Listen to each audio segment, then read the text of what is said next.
Bonjour à tous, je suis Kylian Marnier, votre trader formateur. Bienvenue dans cette nouvelle vidéo dans laquelle je vais vous expliquer comment placer un ordre en attente sur ordinateur. Comment on pourrait l'utiliser un ordre en attente? Eh bien, dans un premier temps, sur mon canal Telegram. D'ailleurs, on est bientôt 400 sur mon canal de copier-coller, donc je voulais vous remercier. Mais également, on pourrait l'utiliser de la façon suivante. Je suis ici sur l'USD CHF. J'ai envie d'acheter, voilà, j'ai fait mon analyse, etc. J'ai envie de placer un achat. Par contre, mon point d'entrée actuellement n'est pas optimal. Je ne vais pas me positionner en plein milieu de tout. Et par contre, dans 15 minutes, j'ai un rendez-vous, je dois aller travailler. Voilà, vous avez plein d'autres choses qui pourraient être planifiées dans votre journée. Donc, vous ne pouvez pas vous permettre de passer votre temps à attendre votre point d'entrée. De ce fait, l'ordre en attente va me permettre de dire à la plateforme que si on touche un certain point d'entrée, la position va s'activer automatiquement à l'achat avec un take profit et un stop loss que j'aurais configuré moi-même avant de partir. Donc comment utiliser justement un ordre en attente? Eh bien c'est très simple. Je vais vous montrer dans un premier temps ici sur ordinateur avec l'application XTB donc de Xstation 5 et ensuite je vous ferai une nouvelle vidéo pour vous expliquer comment le faire sur MetaTrader 4 avec son téléphone pour toutes les personnes qui sont dans mon canal Telegram ou qui ont envie d'entrer dans mon canal Telegram pour le copier-coller, donc au cas où j'envoie un buy limit ou sell stop, etc., etc. Donc là, comment on va faire? C'est super simple. On va faire un clic droit et on va aller sur Nouvel ordre. D'accord? Ensuite, vous avez deux grandes parties. Vous avez exécution instantanée. Donc là, c'est dans le cas où je voudrais acheter maintenant avec mon point d'entrée actuel, qui est en fait les cours du marché actuel. Ou alors, j'ai ici ordre en attente. Je vais cliquer sur l'ordre en attente. Le prix, ça va être en fait le point d'entrée que je désire justement pour que ça se lance automatiquement. Donc là, voilà, après mon analyse technique, j'ai décidé que mon point d'entrée, ce serait sur la Tenkan à 0,91130. Donc 0,91130. Ça, ce serait mon point d'entrée optimal. Mon lot, quel serait mon lot? Mon lot, je vais mettre par exemple du 0,05.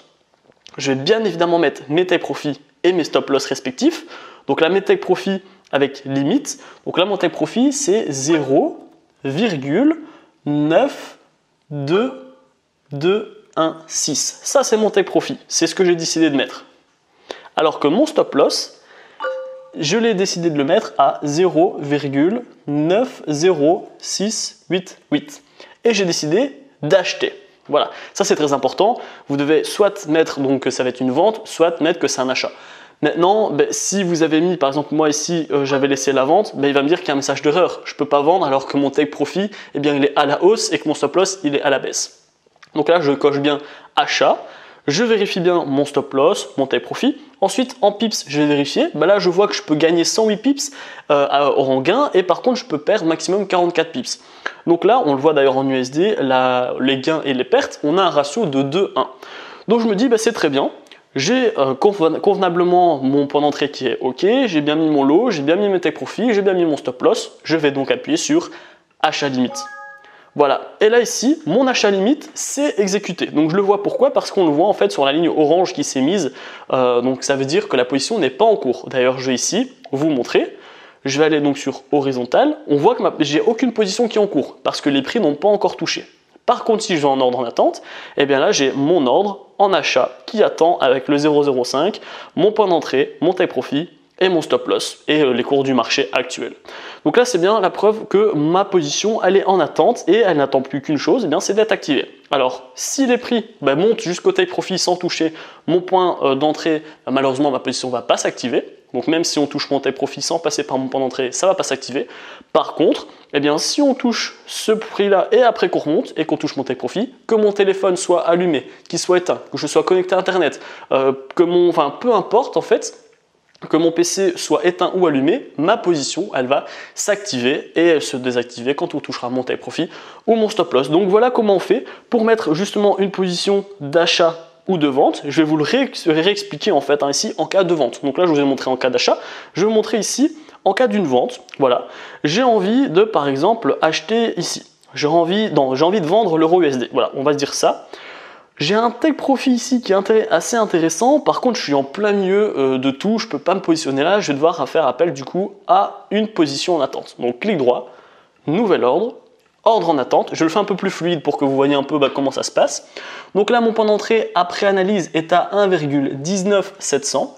Donc 1,19700. Je mets toujours du 0,005. Oups, voilà, 0,005. 5, j'active mon stop loss, j'active mon take profit. Mon stop loss, après mon analyse, il est à 1,200. 1,200, je mets bien une vente. Et mon take profit, il est à 1,19 tout rond. Je regarde ici, mon stop loss et mon take profit. Alors mon stop loss, il est un peu loin. Donc si je me positionne ici sur la Tenkan, je peux mettre un stop loss ici à 1,20 tout rond. Voilà, là je peux me permettre de mettre un stop loss ici qui va me permettre d'avoir un stop loss entre les deux. La Kinjun, donc c'est vraiment le gros support que j'ai beaucoup de protection entre guillemets. Là je vais redescendre un peu mon stop loss parce que je peux me perdre beaucoup, le ratio est pas très intéressant. Donc je vais supprimer une protection pour avoir un ratio qui est beaucoup plus convenable. Là on a le ratio de 1 que j'aime bien. Donc je vérifie, mon point d'entrée à 1,19700. Ma position à 0,05, je mets bien une vente, mon stop loss à 1,20, mon take profit à 1,19 et je mets bien une vente limite, j'appuie et voilà, ça c'est mis. Donc mon point d'entrée il est tout pile sur la Tenkan, donc si on touche la Tenkan ça va s'activer. Mon take profit il est tout pile sur la résistance et mon stop loss il est juste ici, donc au-dessus de la Tenkan en cas de cassure et de clôture par le haut de la Tenkan. Malheureusement on devrait aller chercher la Kinjun, donc ça veut dire que mon analyse n'a pas été correctement faite. Donc voilà, là c'est un exemple. Alors bien évidemment c'est pas un signal, hein, n'achetez pas ou ne vendez pas, bon je le fais un peu au hasard, mais l'idée c'est vraiment de vous montrer comment on fait pour acheter et comment on fait pour vendre avec un ordre limite sur ordinateur. Alors si vous avez rien compris sur ces graphiques, sur ces prix, acheter, vendre, etc., pas d'inquiétude, vous allez retrouver dans la description le premier lien pour faire vos premiers pas et vos premiers gains dans le monde du trading. Je vous donne tout gratuitement pour que vous puissiez avancer correctement. Je vous donne un compte en trading super safe, je vous donne des stratégies de trading, des indicateurs spéciaux pour débutants, ma toute première stratégie qui m'a permis d'atteindre mes premiers 1000 € par mois. Donc voilà, je vous donne tout de A à Z pour que vous puissiez évoluer correctement en trading. En attendant, si la vidéo vous a plu, n'hésitez pas à la liker, à la partager et surtout abonnez-vous. Moi je vous dis à bientôt pour les prochaines vidéos.